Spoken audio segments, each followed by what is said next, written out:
नमस्कार दोस्तों, हर हर महादेव। श्री गणेशाय नमः। आज पौराणिक कथा संकष्टी श्री गणेश चतुर्थी की लेकर आए हैं।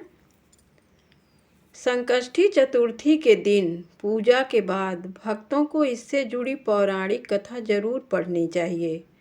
पौराणिक कथा के अनुसार भगवान विष्णु का विवाह माता लक्ष्मी के साथ निश्चित हुआ था और विवाह की तैयारियां शुरू होने लगीं। सभी देवताओं को विवाह का निमंत्रण भेजा गया, लेकिन गणेश जी को निमंत्रण नहीं दिया गया। सभी देवता अपनी पत्नियों सहित विवाह समारोह में शामिल हुए। सबने देखा कि गणेश जी कहीं नजर नहीं आ रहे, तो सभी आपस में चर्चा करने लगे कि क्या गणेश जी को निमंत्रण नहीं दिया गया या वे स्वयं ही नहीं आए। इसके बाद सभी ने विष्णु जी से इसका कारण पूछा।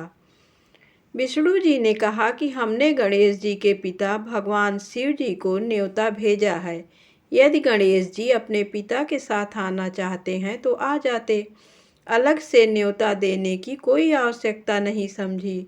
दूसरी बात यह है कि गणेश जी को 1.25 मन मूंग, 1.25 मन चावल, 1.25 मन घी और 1.25 मन लड्डू का भोजन दिन भर चाहिए।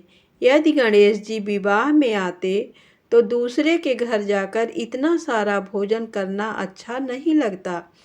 इस वार्ता के दौरान किसी ने सुझाव दिया कि यदि गणेश जी आ भी गए तो उन्हें द्वारपाल बनाकर बैठा देंगे और कहेंगे कि घर का ध्यान रखना। आप चूहे पर बैठकर धीरे धीरे चलोगे तो बारात से पीछे रह जाओगे। यह सुझाव सबको पसंद आया और विष्णु जी ने भी अपनी सहमति दे दी। इतने में ही गणेश जी वहां आ पहुंचे और उन्हें समझा बुझाकर घर की रखवाली के लिए बैठाकर बारात चली गई। तभी नारद जी ने गणेश जी को दरवाजे पर बैठा देखकर इसका कारण पूछा, तो गणेश जी ने कहा कि भगवान विष्णु ने मेरा अपमान किया है। नारद जी ने कहा कि आप अपनी मूषक सेना को आगे भेज दें तो वह रास्ता खोद देगी, जिससे उनके वाहन धरती में धंस जाएंगे। तब आपको सम्मानपूर्वक बुलाना पड़ेगा। गणेश जी ने ऐसा ही किया और उनकी मूषक सेना ने धरती खोद दी।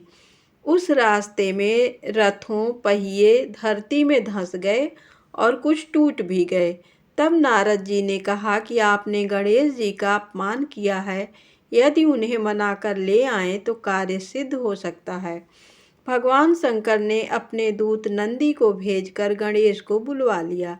इसके बाद गणेश जी आदर सत्कार किया गया और फिर रथों के पहिए बाहर निकले, लेकिन जो पहिए टूट गए वो कैसे ठीक होंगे। वहीं पास के खेत में खाती काम कर रहा था, उसे बुलाया गया। वो अपना कार्य करने के पहले श्री गणेशाय नमः कहकर गणेश जी की वंदना मन ही मन करने लगा। देखते ही देखते खाती ने सभी पहियों को ठीक कर दिया।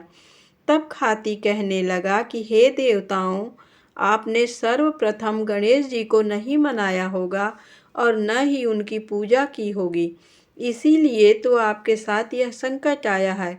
हम तो मूर्ख अज्ञानी हैं, फिर भी पहले गणेश जी को पूजते हैं, उनका ध्यान करते हैं। आप लोग तो देवता गण हैं, फिर भी आप गणेश जी को कैसे भूल गए। अब आप लोग भगवान श्री गणेश जी की जय बोलकर जाएं तो आपके सब काम बन जाएंगे और कोई संकट भी नहीं आएगा।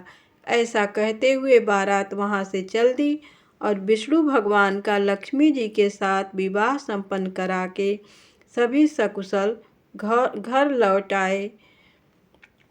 बोलिए श्री गणेश भगवान की जय। शिव गुरु माँ शक्ति की जय।